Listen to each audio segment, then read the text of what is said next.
میری بہنوں اور بھائیوں، آج ہم آپ کو نرینہ اولاد کے لیے وہ وظیفہ، وہ عمل، وہ دعا بتائیں گے جو حضرت زکریا علیہ السلام نے اللہ تعالیٰ سے دعا مانگی تھی، جو انہوں نے وظیفہ کیا تھا۔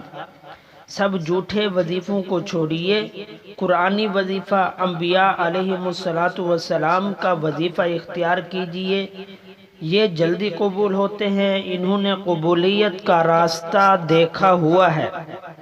تو آج آپ کو بتاتے ہیں کہ حضرت زکریا علیہ السلام نے کون سی دعا مانگی تھی کہ اللہ رب العزت نے دعا کو قبول فرمایا، اور اس کے بعد انہیں ایک خوبصورت بیٹا عطا فرمایا، ایک وارث عطا فرمایا۔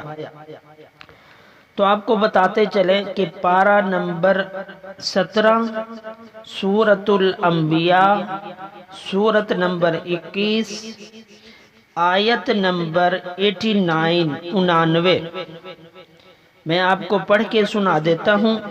وَزَكَرِيَّا إِذْ نَادَى رَبَّهُ رَبِّ لَا تَذَرْنِي فَرْدًا وَأَنْتَ خَيْرُ الْوَارِثِينَ۔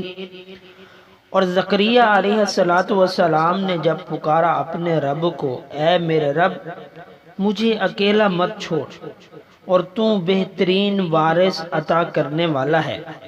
آگے قرآن کی آیت کہتی ہے فَاسْتَجَبْنَا لَهُ، ہم نے ان کی دعا کو قبول فرمایا، وَوَهَبْنَا لَهُ يَحْيَىٰ، اور ہم نے ان کو ایک بیٹا جس کا نام یحییٰ تھا وہ عطا فرمایا۔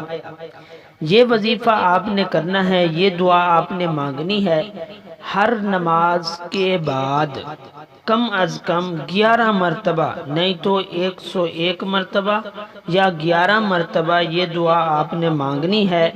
انشاءاللہ تعالی چند ہی دنوں میں اللہ رب العزت آپ کی جھولی کو نرینہ اولاد سے بھر دے گا، آپ کو خوشیاں عطا فرمائے گا۔